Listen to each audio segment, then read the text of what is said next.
Estamos analizando los contextos a la hora de estudiar la Biblia y hemos enfocado más el contexto el contexto de la perícope a la hora de estudiar.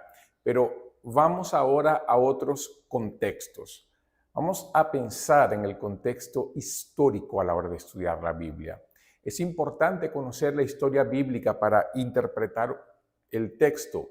Sí, con toda seguridad necesitamos conocer el contexto histórico del libro. ¿Por qué? Porque vamos a pensar en lo siguiente. Nosotros tenemos más de 2000 años de historia a lo largo de la narrativa bíblica. Estamos hablando desde el periodo de la creación. Si vamos del periodo de la creación, estamos hablando de milenios. Para algunos son 5000, para otros 10.000 o más años de historia bíblica. Y en cada momento histórico hay circunstancias diferentes, hay significado de palabras diferentes. Las palabras cambian su significado con el paso del tiempo, se van agregando nuevos significados con el paso del tiempo. El contexto histórico es muy importante a la hora de interpretar la Biblia, porque cuando estamos estudiando la parte histórica también vemos el entorno del libro, la manera como se expresan y por qué se expresan así. Por ejemplo, vamos a hablar de nuestros días actuales. Nosotros no usamos el mismo lenguaje que por lo menos tenemos aquí en el Quijote de Cervantes, la manera como Cervantes se expresa, las figuras que él usa, los ejemplos que él da, las frases, los dichos, los refranes, son muy diferentes a los que nosotros usamos hoy.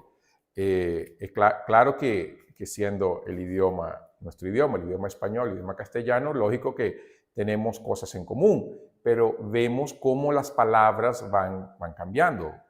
Yo que sé portugués, por ejemplo, hay palabras aquí de Cervantes que están más para el portugués que para el español, porque es parte de la dinámica del idioma y eso también se ve a lo largo de la literatura bíblica.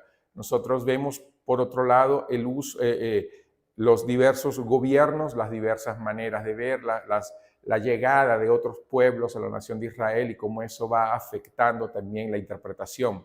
Y también hay inclusive variaciones históricas que también son importantes contemplar. Por ejemplo, tenemos en el libro de Daniel, en el libro de Nehemías, algunos textos en arameo. Y eso es importante porque ahí nosotros vemos que eso no solamente fue escrito para el pueblo de Israel. Y en el caso del griego del Nuevo Testamento, sabemos que en algunos momentos los autores bíblicos usaron versiones arameas del Antiguo Testamento, pero en otras ocasiones también usaron la versión de los 70, la Septuaginta, la versión griega del Antiguo Testamento a la hora de escribir la Biblia. ¿Y por qué eso es importante? Porque es importante en la manera de que cuando vemos que aquí fue usado arameo, aquí fue usado griego, a veces hay unas ligeras variaciones por causa de la traducción y eso nos ayuda a ver inclusive la influencia del griego en la literatura bíblica del Nuevo Testamento. Y eso nos ayuda a comprender también, por ejemplo, por otro lado, nosotros estamos en un periodo, bueno, nosotros no estamos en un periodo, nosotros cuando leemos Génesis hasta la llegada de los patriarcas a Egipto, vemos la historia de un pueblo que está siendo formado. Desde Éxodo hasta el cautiverio babilónico, vemos una nación que está levantándose, tomando pose de la tierra y viviendo periodos políticos diferentes. Un periodo donde son liderados por Moisés y por Josué, toman la tierra y hay jueces que se levantan ocasionalmente, pero la nación, el sentido de nación, un sentido de nación religioso, no político. Todo gira en función del templo y el sacerdote es la figura más importante. El juez aparecía de tiempo en tiempo. Luego tenemos el periodo monárquico y dentro del periodo monárquico tenemos el periodo donde Saúl, David y Salomón fueron reyes del reino unificado y después de Salomón vemos la historia cómo se divide la nación de Israel en dos. Y cuando leemos los libros proféticos es importante entender el contexto histórico de los libros proféticos. Por eso sorprende algunos escritos, por ejemplo, Miqueas e Isaías, hay capítulos en común, hay profecías en común, porque profetizaron durante el mismo periodo de tiempo. Vemos que Ezequiel es contemporáneo de Jeremías y de Daniel. Vemos vamos así, Jonás, por ejemplo, que conocemos Jonás por la profecía de Nínive, aparece también en el reinado de Jeroboam II. Y así nosotros vamos encajando los profetas dentro de la historia, del contexto, y percebemos que aquello que leemos en Reyes y Crónicas a veces es la opinión general de una situación más específica que es mostrada en los profetas. Cuando leemos Jeremías y vemos toda la situación del pueblo de Israel, del pueblo de Judá, y decimos, pues esto fue un periodo completamente apóstata, pero vemos que Jeremías profetiza durante el reinado de Josías, y si leemos Reyes y Crónicas, leemos que hay un avivamiento en Judá enorme como nunca hubo en la historia, pero Jeremías va a decir que todo eso fue un avivamiento de fachada, donde el pueblo hacía que buscaba a Dios, pero en realidad sus corazones estaban todavía adorando ídolos. Entonces, el contexto histórico nos ayuda a encajar las piezas de la gran narrativa bíblica, de esa historia de la revelación, en su lugar para que a la hora de interpretar el texto podamos darle el sentido de aquella época. Porque, faltó el Nuevo Testamento, ¿verdad? El Nuevo Testamento, faltó el periodo exílico. El periodo exílico, estamos sobre el gobierno de Babilonia, estamos sobre el gobierno de los persas, y es cuando termina la historia bíblica en el gobierno de los persas. Y vemos justamente la transición en el libro de Daniel y cómo cambian las circunstancias. Y nosotros vemos Esdras, Nehemías, Esther, cómo ese gobierno persa andó diferente del gobierno babilónico en la descripción que da Daniel. Eso también lo vemos en los profetas posexílicos, Ageo, Zacarías y Malaquías, cómo ellos profetizan de una manera diferente a los preexílicos y a los exílicos. Los exílicos son Jeremías, Ezequiel y Daniel. Entonces, eso nos ayuda a ver. Y el Nuevo Testamento ya no es más una nación de Israel libre, que ya lo vemos desde el periodo exílico y posexílico, sino bajo el gobierno del Imperio Romano. Y eso va a influenciar, claro, la manera como se ve la Biblia, porque ahora vemos la tensión entre una cultura hebrea y una cultura griega. Esa tensión la vamos a ver en el establecimiento de la iglesia, en la formación de la iglesia y las cartas de todos los apóstoles. La tensión está en que, principalmente en las cartas de Gálatas, Colosenses, 1 de Corintios, 2 de Corintios, como una iglesia de gentiles va a vivir con la influencia de los judíos que querían que ellos guardaran la ley. Y es necesario ver la historia, y Hebreos en ese aspecto es maravilloso, porque Hebreos va a agarrar todo el contexto de la ley y va a mostrar realmente lo que sirve de la ley en los días de hoy y que fue cumplido en Cristo, que se cumplió en Cristo, y cómo eso se ve en los días presentes. El contexto histórico es importantísimo. Detalles arqueológicos, momentos históricos importantes. A veces es bueno saber un poco de historia universal para colocar la historia bíblica dentro del contexto mayor de la historia universal. ¿Y por qué también el contexto histórico nos ayuda? Porque vemos ese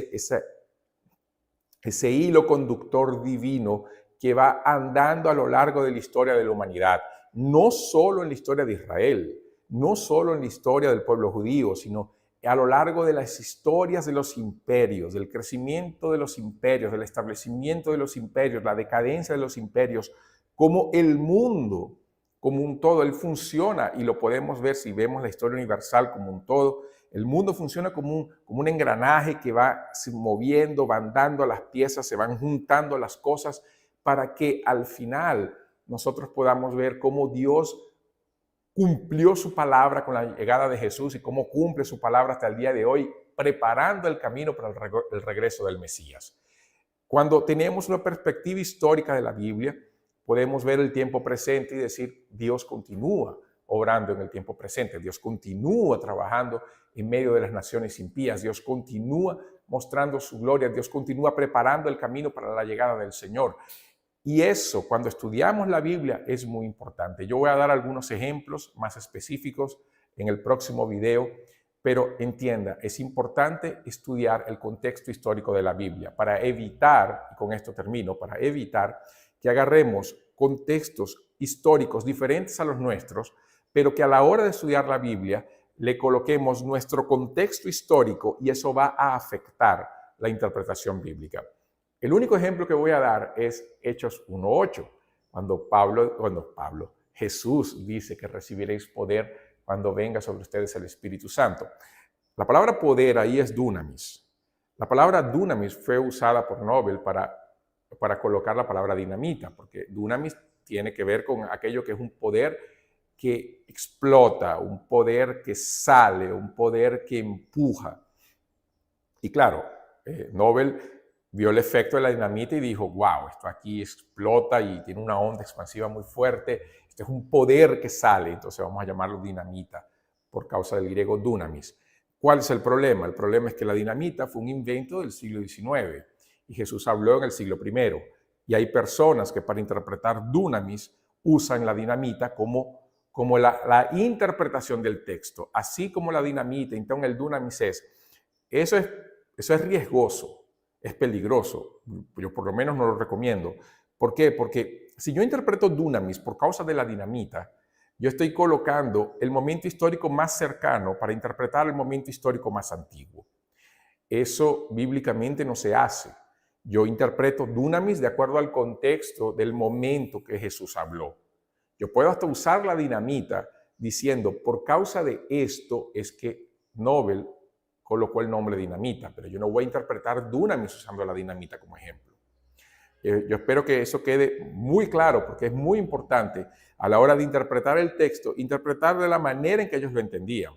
Lo que me lleva, y yo sé que era la última, pero es una derivación de este último aspecto, a que principalmente con el griego, yo no puedo interpretar el griego de acuerdo al pensamiento clásico de la época. Yo no puedo interpretar las palabras griegas usando los filósofos de la época, el pensamiento griego clásico de la época, porque quien escribe la Biblia principalmente son judíos y ellos van a escribir la Biblia desde una perspectiva judía ellos escriben con una mente judía en griego y eso es importante saber, porque a la hora de ellos que ellos usan el griego, ellos cuando citan la Septuaginta, por eso es importante entender la Septuaginta, ellos usan las palabras en griego de la Septuaginta, pero usando el significado de esas palabras en hebreo. Y eso es muy importante porque el hebreo es la base de los textos griegos del Nuevo Testamento. Sí, y no es como algunos piensan que Mateo fue escrito en hebreo, no hay evidencia para eso. Pero, ¿qué es lo que hacen? Ellos cuando usan la Septuaginta, por ejemplo, cuando nosotros usamos nuestra Biblia en español, vamos a dar un ejemplo clásico, usamos la Biblia en español y tenemos una palabra aquí en español, yo la puedo interpretar de acuerdo con el diccionario de la Real Academia. Puedo hacerlo, claro que puedo hacerlo, puedo usar La Luz, puedo usar cualquier otro diccionario. Pero si yo quiero saber el significado para el contexto bíblico, qué es lo que la Biblia quería decir, claro que yo voy a un diccionario bíblico. Un diccionario bíblico. Voy al diccionario bíblico, yo veo el significado y yo voy a ver si el diccionario bíblico es serio, es bueno, que ellos van a darte la palabra en griego, del Nuevo Testamento en este caso, y te van a decir cuál era el equivalente usado en el Antiguo Testamento. ¿Para qué? Para que entiendas lo que estaba en la cabeza del autor a la hora de colocar el texto. Y es como si ellos estuvieran traduciendo. Es más o menos lo que uno hace cuando traduce. Entonces, eso es importante saber. Eso complica la interpretación del texto. No necesariamente. ¿Por qué? Porque nosotros tenemos que dar gracias a Dios por los traductores bíblicos, porque ellos usan las mejores palabras que interpretan de la mejor manera el texto. Y por eso es que algunos creen que el 90% de las interpretaciones bíblicas, usando solo el texto traducido a nuestro idioma, no tiene ningún problema. El 10% son aquellos textos complicados, difíciles, como la escatología, o, por ejemplo, que realmente necesitan de un análisis más profundo. Pero volviendo ya y para dar la conclusión, el contexto histórico es muy importante. ¿Cómo sabemos de eso? Bueno, compendios bíblicos, enciclopedias bíblicas, arqueología bíblica, saber un poco de historia universal. Entonces, un buen intérprete de la Biblia le tiene que gustar historia, le tiene que gustar geografía, porque tiene que saber dónde están las cosas. Y eso va a ayudar mucho a la hora de interpretar el texto.